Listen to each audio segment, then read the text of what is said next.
So this video is going to be a kind of beginner's look at negotiating player sales in FM24.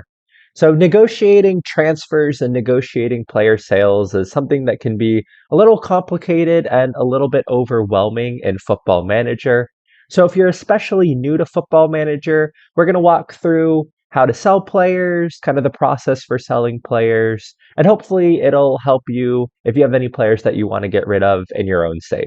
So the first thing we're going to do here is look at the squad. And when you look at the squad, you can actually see if any other teams are interested in your players. So to do that, you can click on the info here and just look at the squad. And if any players have this WNT next to their name, this is wanted, and you hover over it, this means that they're wanted by another club. So as we can see here, Juan Larios is wanted by West Brom. Kyle Walker-Peters is wanted by a host of clubs from Aston Villa to Atletico Madrid. Jack Stevens is wanted by Fulham, so on and so forth. And obviously, if your players are wanted by another club and this is a player you want to sell, then it's going to be easier for you to sell them given a good price range. And in general, a good price range is probably going to be around this transfer value here off to the right.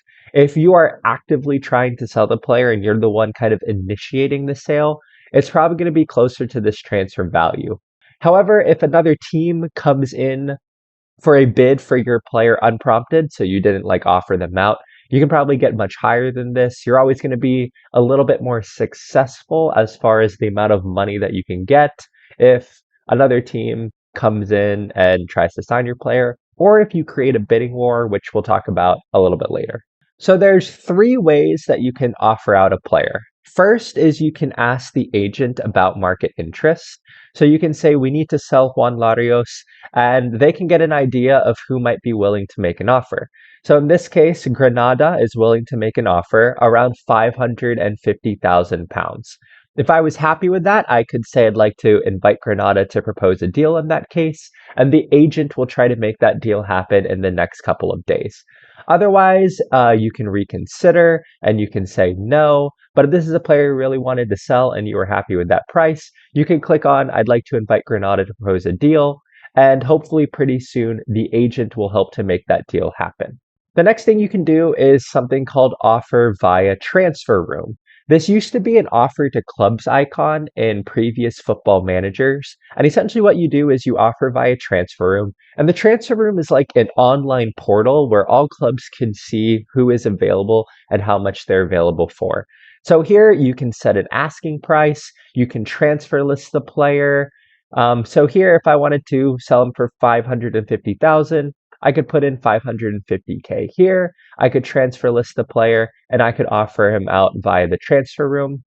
Previously, in previous football managers, you would get a response like the very next continuation to know if it worked. But now you have to wait about 1 week to see whether or not any bids will come in if you offer them out via transfer room. And the final thing you can do for a player you don't want is hire an intermediary to sell the player. An intermediary is a third party that will come in and essentially reach out to clubs and negotiate on your behalf with their connections. I have found the agent intermediary to actually be very successful. It seems like even if the club, even if they come back and say, nobody wants to sign this player, you can give them a 30-day deadline to get offers in. And I've generally found that intermediaries are able to get one offer in at least. Sometimes it's not an offer that you like, but if you're really trying to get rid of a player and you just need to get rid of them, the intermediaries are pretty good. So when you're looking to hire an intermediary, this is what it actually looks like. This can be a confusing screen, so let's talk about it together. So first is the agent name. After that is the scope. The scope is essentially an indication of their reach. How many clubs can they get? If they're a worldwide agent, they're going to be able to get more clubs. A regional agent is less clubs. A continental agent is somewhere in between. So I believe there's a local agent too. So local is the lowest, regional is next, continental after that, and worldwide is the best. After that, you have the offer type. So these are transfer offers. They could also be loan offers. The intermediary fee is the amount of money that the intermediary will get after you've sold the player for their transfer value. So if I sold a player for £1 million, John Fernandez would get 10% of that £1 million, so they'd get £100,000. Alessandro Marasco would get 2%, Longo would get 5%, so on and so forth. After that is when you can expect to get offers. Either this is the time frame after you continue that you can expect to get transfer offers. John Fernandez can guarantee an offer tomorrow morning. And finally, you have the expected deal value. So essentially what you're trying to balance here is how much do you expect to get, how much is the intermediary fee, and when do you want to sell the players. We're pretty early, so I don't mind waiting a little bit. So I can wait till tomorrow evening. I like the fact that Longo is a continental agent. We're going to sell him somewhere in Europe, so a continental agent is fine.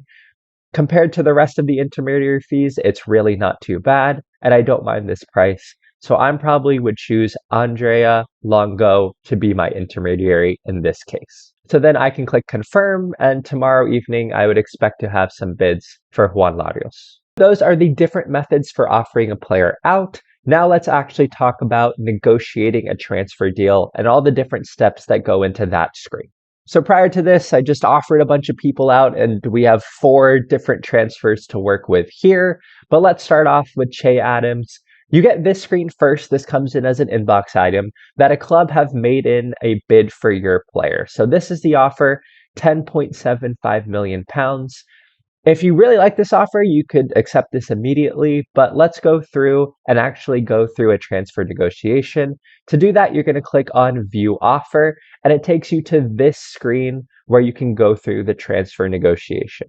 So starting off on the left side of the screen here, the most kind of important thing here is this actually going to be able to happen is the agent feedback. And this is to determine, is your player actually interested in moving to that club?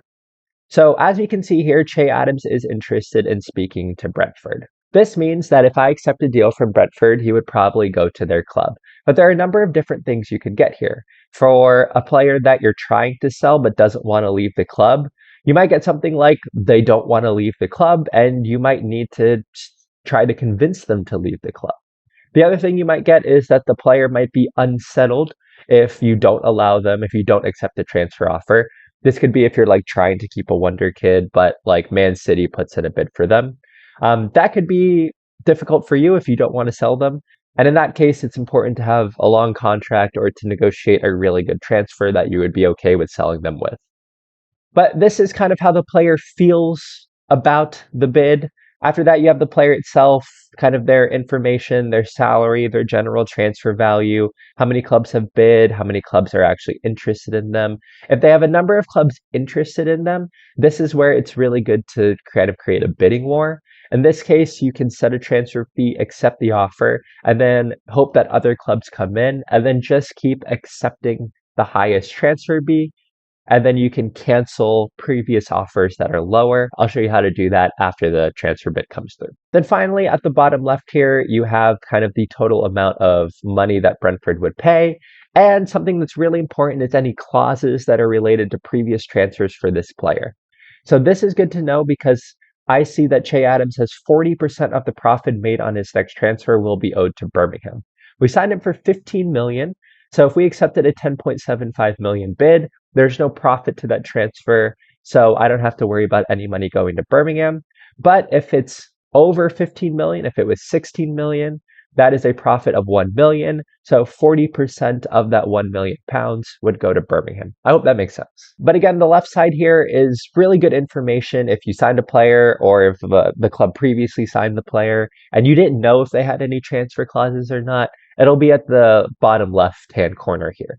All right, but after that, we can actually move into negotiating the transfer offer itself. So you can make this public or private. In general, if I'm really trying to sell the player, I keep this as public. That way, kind of everyone knows what we're going for here. You can also make the transfer negotiable or non-negotiable. This is a negotiation, so I'm generally going to keep this negotiable. And finally, let's go into the transfer itself. So first, we have the transfer fee paid up front. This is £10.75 million. This means that when the transfer is agreed, and if Che Adams agrees a contract with Brentford, Brentford would immediately pay £10.75 million. This is immediately going to the bank balance. This is immediately going into my transfer budget. Of course, then you can increase this. You can increase this or decrease this by this screen here. And you could also theoretically type in a number here. So if I wanted to go with like £13 million, I could just type in £13 million and that would be here. Sometimes it's just quicker to type a number in. Below that is the transfer date. Generally this is going to be immediate. I've also seen some teams use end of season if you want to keep it for another year. That's usually for younger players generally. But generally I keep this as immediate. If I have a player that wants to leave, I usually just try to get rid of them immediately. Next up is any additional fees you want to work in. So this could be installments. Just like with the player signings video, this is exactly the same way. Installments are guaranteed money. So if this was 13 million plus 5 million, in total, we would eventually get 18 million pounds. And the extra money here would be added to future bank balance and future transfer fees. After that, we have performance-related bonuses. So this could be after a certain number of league appearances, per league appearance, after certain international periods, and after scoring a number of league goals. In general, for like league goals, league appearances, I try to include these only. I generally don't try to include these just in case anything happens and they don't reach it. I usually want my money guaranteed. However, if I would include these, they generally be for younger players, and they generally be if I know they're going to achieve those outcomes. So Che Adams, I'm pretty sure he would play 5 games or 10 matches.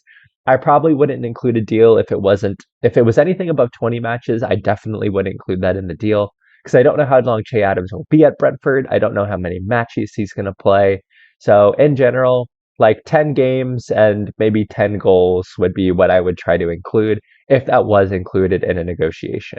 You could also try to exchange a player. This would be a player from Brentford, so you could add, a transfer listed player from Brentford. But again, if you need for that deal to go through, they would also need this player here. So hypothetically, Ben Winterbottom would need to be interested in coming to Southampton, and I would need to agree a contract with them to make that deal happen. If I wasn't able to do that, the transfer would fall through. And finally, there's the bonus after competition achievement. So this would be things like if Brentford made the semi-final of the FA Cup before the 2024, 25, 26 or no expiry date. No expiry date would just be as long as Che Adams is at the club. We would theoretically get £500,000. But that is everything for the additional fees. The last thing we can look at is additional clauses. A loan back length would be if you wanted the player to come back to you on loan. You could have them for the whole season theoretically, so they would leave at the end of the season. They would be at your club on loan. They would count as one of your loan spots, and how much of the salary you would want to pay. So if I took 50% here, I would be paying £15,000 per week of Che Adams' salary. If you're a bigger club, you can include a buyback price. This might be if you're sending a wonder kid to a smaller club. You can try to negotiate a buyback price. Theoretically, if I made this, say, £15 million, this means that anytime in the future, as long as he's at Brentford, I could theoretically sign Che Adams back for £15 million. You could also try to arrange a friendly to help bring in some match day income. You could specify that you need to sign a replacement player first. This would be a specific position. So if I was able to sign a striker, that is what would lead to Che Adams moving to the club. This is really good if you have a player that you really want to keep on deadline day or something and a team's come in on deadline day. You can specify that you need to sign a replacement player first and then just never sign the replacement player. The deal will not go through then and you don't end up selling that player. The selling team salary contribution is also really interesting. In general, this is if you need to unload a player, but their wages can be prohibitive. Usually this is something that like Brentford would do or a smaller club would do if they're trying to sign a higher reputation player. This allows you to kind of help with their contract negotiations in the hope that a deal will go through. Generally, you would use this if you're paying a player like £200,000 per week. He's moving to a club. You can say, all right, I'm happy with unloading £175,000 per week of that salary. I'll do 15K per week to help that deal go through. But finally, what I would say are the most important aspects of any negotiation are the percentage of profit from next sale and the percentage of next sale. As I mentioned previously, the percentage of profit of next sale would be if Brentford sold Che Adams, in this case for more than £13 million, you would get 10% or up to 50% of the profit of that sale. So if we sold him to Brentford for 13 mil, but they sold him later on down the line for 15 mil, we would get 10% of that £2 million profit. In general, you can include a percentage of profit from next sale. If you kind of have a wonder kid who you expect to really increase in value, the percentage of profit from next sale might be really good if they're going to a bigger club who they might sell on later for a lot of money. But you don't get this percentage of profit from next sale if they leave on a free or if they just like leave at the end of their contract on a free transfer. So use this, but be careful when you are using it. Again, generally, I think the percentage of profit from next sale is really good for if you're selling a wonder kid to a bigger club and they're likely to sell them on in the future. But especially if you're selling a wonder kid and you're a small reputation club, as much as you can, try to get 50% of the percentage of next sale. And I'll talk about why in a little bit as this as well. But the percentage of next sale is like the absolute best thing you can include for a wonder kid. I would not include this for Che Adams because Che Adams is 26. He's in his prime. His value isn't going to increase. But I would happily take a lower transfer fee here for a wonder kid and include a percentage of next sale. Because even if I sold a wonder kid for £500,000, but they went to Man City and Man City sells them for 75 million later on, I'm going to get the percentage of next sale for that entire sale. So if they sell them for 50 million, you're getting 25 million pounds in the bank balance. Obviously, this is something to be a little bit careful with, but because if they don't sell the player, then you don't get any money and you might be selling them for a cut price deal. But I'm going to show you in a little bit how just including this clause can still be a huge help to you. Anyways, that's pretty much everything as far as fees, additional fees and additional clauses. That's kind of an explanation for everything.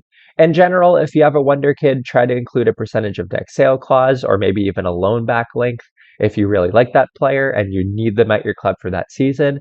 But I pretty much want all my money up front for Che Adams, so I'm going to try to negotiate a deal here. Let's try 12 million. We'll suggest terms. Brentford are happy with that. That was a really easy negotiation. This is an example of Sekou Mara. I kind of want to show you guys an example where it might not work out as well, just so you can see kind of everything that goes into a transfer negotiation. So I'm going to make this a little bit unrealistic. So I'm going to suggest 20 million.